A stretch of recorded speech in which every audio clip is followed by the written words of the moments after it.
to another Terrie Weather Talks 2.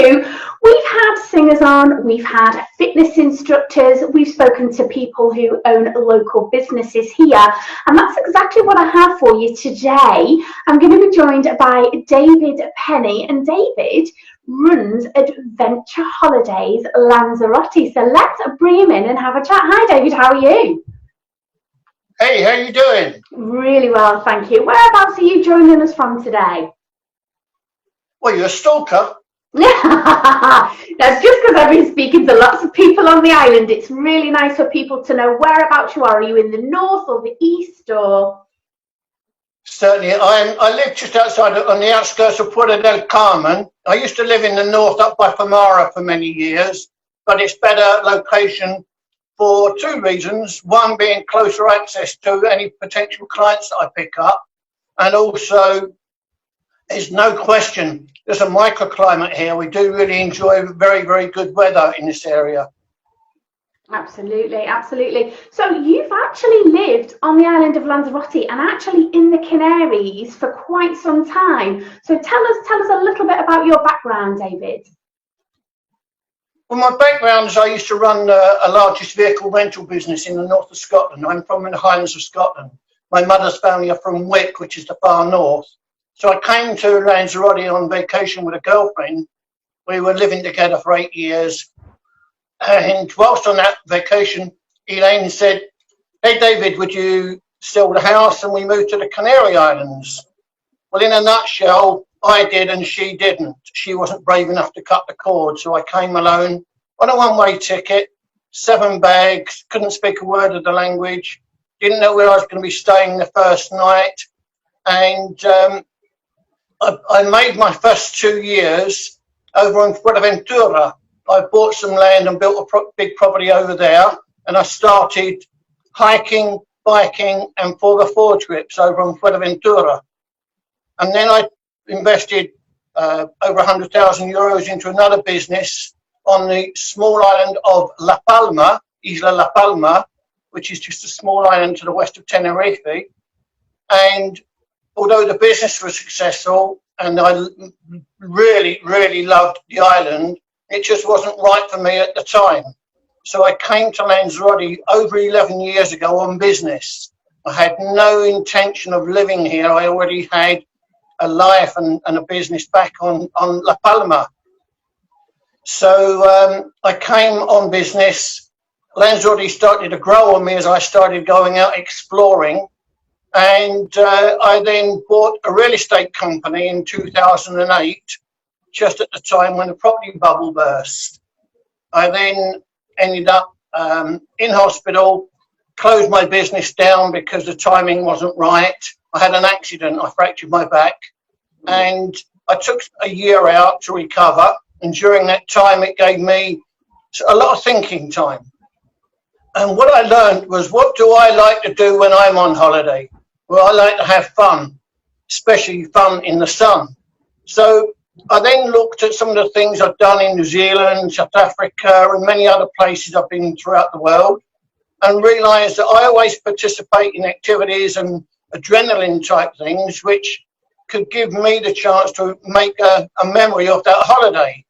And that's how the idea was born, to create some memories for people, their holidays here on Lanzarote. So for over 11 years, I've been working full time running that business. Amazing. Now, I've been lucky enough to go out on a day with you with some friends and family that were here on holiday. Last summer, you were really kind and took me up to some secret caves, and these are caves that you can party in. You can have an event in, but you have to make a reservation. So you certainly taught me, yes. Yeah, and you certainly taught me some and taken me to some places on the island that I really wouldn't have known. And I think that's the beauty of what you do. People come here year after year, but I would challenge anybody to come on a day with you. I know you would open their eyes and show them something that they've never seen before. Yes, it pleases me that you remember those happy times, because that's really what my main objective is. If I can help other people enjoy their vacation and enjoy their overall experience of Lanzarote, that creates memories for them. If they're happy, then that creates happiness for me. So going to places off the beaten track, they wouldn't know how to get there, and in many cases, they wouldn't have the permit or the access to be able to go there unless they're trekking or mountain biking. So because I'm a natural explorer, love the outdoors, I was a walk leader for 16 years in the Highlands of Scotland, taking people trekking. I just love exploring and discovering new parts of my playground and then sharing that with others. Absolutely. I mean, off the top of my head, I remember that you took us to a remote park called Tenasard, and I would never have come across that. You also took us, I didn't know, we have sand dunes. Obviously, Fuerteventura is renowned for the sand dunes, but there are sand dunes here in Lanzarote, aren't there? Well, over 5 metres tall, and many people don't realise they exist, and then that's mainly because you don't have public access to go there. Now, obviously, we were talking a little bit before we started the interview, and you were mentioning that so many different things that you can do as a David Day. A lot of them they're not really high impact and high energy. Your days aren't just for really active people, are they? Well, many of the activities on my website used to give that impression, abseiling and zip lining and caving and many things like that. But since government restrictions and various other reasons, I'm not running many of those activities any longer. And what I simply do now is I've operated, well, during the lockdown period, I've taken advantage of creating a new tour. And it's simply called the David Day, which a lot of people refer to their time when they spend with me. So a David Day is tailored specifically for people who are not very active, maybe even with mobility restrictions, or simply want to enjoy a leisurely trip around the island where they don't have the responsibility of driving, or certainly the knowledge which I share with people when we get there about the history or the geography or various other things of interest which would suit them. That's something that fascinated me when we did go out on the trip with you. I mean, you were talking about the fauna, you were talking about the nature, you were identifying birds that we saw. You really have such a broad and vast knowledge of Lanzarote and everything that makes up the island. Thank you. But that's what I pride myself in. I do a lot of voluntary work, and I gain a lot of my knowledge from working as a volunteer. So the local people, when you communicate in the local language, they're happy to share that information with you because you're not a threat when you're working voluntarily. And I enjoy that. It's a good feeling of gaining and doing something for somebody else's benefit. So then what happens is I gain that knowledge and then share it with others. And one of the things, I go back now 7 or 8 years ago, I helped some local families do some harvesting of the grapes and the maintenance of the vines. And I never knew at the time that information would then result in people wanting me to share that, other than just simply on a David Day, but specifically now doing wine tours. So rather than do bodega hopping and end up at the end of the trip being drunk and not knowing what you've done, I select certain very, very good locations to take people, which is giving them a variety and a variation of tasting different wines. Some are produced by local families. I go to one in particular, which is mother, father and daughter owned and run, and they pride themselves in sharing their old, antiquated, rather primitive way of doing things, but that's because they can't afford the commercial way of doing it nowadays. So that information is gained really from my knowledge of working as a volunteer and then passing it on with others, and then they requesting it for me. Same also with bird watching. What I knew about bird watching and right on a postage stamp until about 7 or 8 years ago, and a group in Playa Blanca contacted me to employ me for the day with my vehicle, and as a result of it, it's a regular trip which I offer now, bird watching, and it's proving a very, very successful time to take them, mainly because there's rare birds here that they don't experience in their hometown in the UK or Ireland or wherever they're from, Germany or so. I imagine that once we get back to being able to go about our daily business, the wildlife here would have really benefited from the lack of pollution. And do you think we're going to get to see some wildlife that have maybe returned that haven't been here for a while? Love the question, because one of the things I share with people is, yes, we're struggling at the moment, but prior to lockdown, so were the local people, the local farmers, because we would normally, if we were going to predict when we get rain, we would normally predict here on Lanzarote to experience rain showers during the months of November and also February. Well, we got nothing in November, nothing at all in February. We just had 1 week of very light showers in December. But what that had was a massive knock-on effect on the local economy. Bird watchers were explaining to me, because we didn't get the rain, we didn't get the vegetation, which wasn't attracting the insects, which wasn't attracting the birds. But more importantly, to get out and see the island when it's green, I show people some absolutely stunning images of the island when it's covered in carpets, wildflowers, or total greenery, especially in the north. And until yesterday, we've not really had any rain for over a year, and that's had a massive effect. So yes, the island's very, very different now because it's dry and barren from the lack of rain. But the rain we've got now will tremendously help the local wildlife and vegetation. And I'm hoping when the lockdown is released that there'll still be evidence of that life created by nature for us to go out and enjoy again. Absolutely. I have been reading that we've seen pods of dolphins much closer to the land here than we're used to seeing at the moment. And again, that must be just due to the lack of the boats that are out there at the moment. So hopefully this will have some real positive effects on the nature of the island. Completely agree. And, you know, we're in a time which is rather challenging for many, me included, because of, you know, day 36 and complete lockdown. And although I'm a rebel and a naughty boy, you know, the highlight of my week is to walk to Lidl's and get some groceries or take the rubbish out after midnight, you know.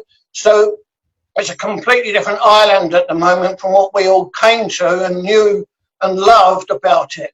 But in the same respect, it's also an island which is still, for so many people, a lot more to go out and see and explore. And I can't wait to go out and share more of my playground with other people. Absolutely, absolutely. So if people, when they get to come over, I mean, at the moment, I'm guessing people could still reserve a tour with you and make a booking with you, and then once everything has calmed back down and they're able to return, they could then firm up the date and the arrangements with you. Is that correct? Yes, certainly. People are still contacting me and booking trips of all various different kinds. But I mean, just on the day of lockdown, I had a group of 11 Dutchies here. I've got collaborations with some Dutch tour operators and that. And I had a group of 11 Dutchies, and we took them trekking in the north. And we then had some tapas in the afternoon, which just finished off it all nicely. And then in the evening at midnight, it was enforced no activity. So I love taking people out and walking and exploring this area. But people can still book. And what I've been doing is I've been issuing vouchers, and there's no expiry date on the voucher, and still people are taking that voucher to be able to redeem at any time themselves or use it as a gift. And the beauty is, this is only a temporary situation that we're in. I describe it as a temporary situation with restrictions, and eventually it will be resolved and we'll be going out and exploring the playgrounds again. Absolutely, absolutely. So people predominantly get in touch with you via Facebook. You have a Facebook page. Is there any other way they can get in touch with you, David, if they wanted to make a booking? I have two. I have my private Facebook, which is David Penney, which is spelled Penney, or Google Crazy David Lanzarote. That brings everything up about me. That's my name here on the island. I also have Adventure Holidays Lanzarote Facebook. That's got more than 3,500 people who follow me on there. But then my preferred means of contact is either email or WhatsApp. I love WhatsApp. It's international, instant and free. And I like free. Absolutely. So if they wanted to email you, what's your email address? Lanza, Lanza 888 at yahoo.com. Fantastic. And the details for your WhatsApp, can they get that from finding you on the Facebook page or? Well, WhatsApp, the code is 0034 and my number is 649 389 888. But some folk might miss a digit out or spell my surname wrong. The easiest thing to do is just Google Crazy David Lanzarote. Before you finish typing in Lanzarote, everything you need to know about me comes up. Perfect. Well, not everything, Terry, not everything. Bless you, bless you. So you're obviously, you live alone at the moment, and I recall from being out with you, you don't have a television either. Is that right? I haven't had a television or bought newspapers for 33 years, Terry, no. So what are you doing to occupy your time at the moment? I can't tell you all my secrets. No, a lot of people misunderstand. I spend a lot of private time because when I'm with people, my day can be, a lot longer than people realise. The preparation and then the after the tour and that everything takes, on average about 10 to 12 hours of my working time. So then during lockdown, I've actually been experimenting and been doing a lot more home cooking, which I've never been bothered about doing because yes, I do live alone, and secondly, I've been using the time to clear out so many of the cupboards and things which over a period of time has accumulated, and I really cannot believe how much stuff has been unnecessarily kept. So when we do get released, I've got lots and lots of stuff for I like helping and supporting local charities on the island. Not only animal charities, but also there's a couple of my friends collect things for a homeless charity. So I've got bags and bags and bags of stuff ready to give to them on the hope of generating some much needed cash for those sources. Bless you. Yeah, and of course, in these times, I know a lot of the charities here take the things that are given from the people on the island and actually sell them.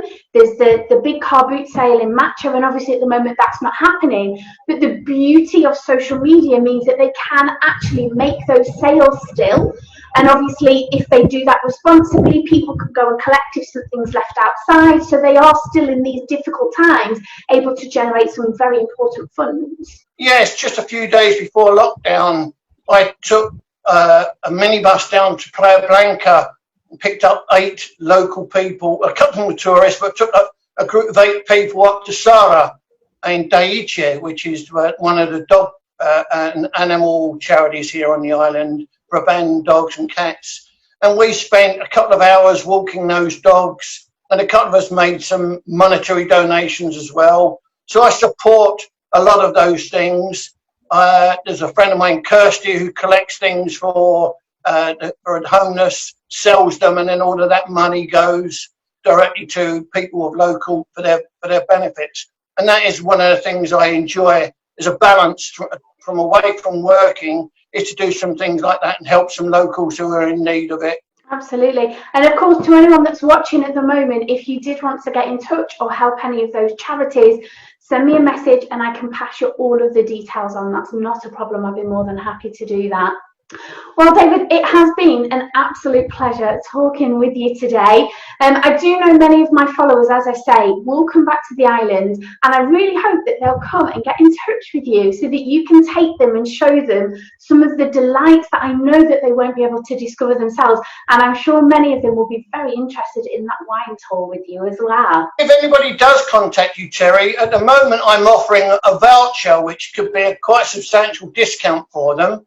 And that is if they was to buy a 200 or a €200 or £200 voucher, they've got the chance to only purchase that now during lockdown for 150. So that could be quite a substantial savings for them, and there's no expiry date. And also, if they choose not to redeem that voucher, there's a full money refund. They can use it for a trip in the future when they do come to Lanzarote, or they can use it as a present for a special occasion for somebody for a birthday or anniversary. So if they contacted you or me, I will send them an electronic voucher, giving them that discount to take advantage during the lockdown period. Fantastic. And it's worth actually just mentioning, what's your maximum number that you could do a tour with?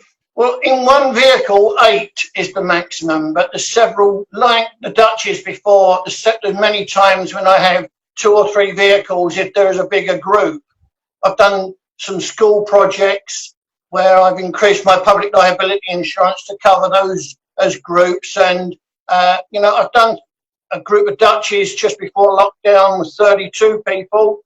So it depends. I can even put a native tour guide who is native to their own language on the trip with them. So it doesn't have to only be English-speaking clients who come out on a potential trip with me.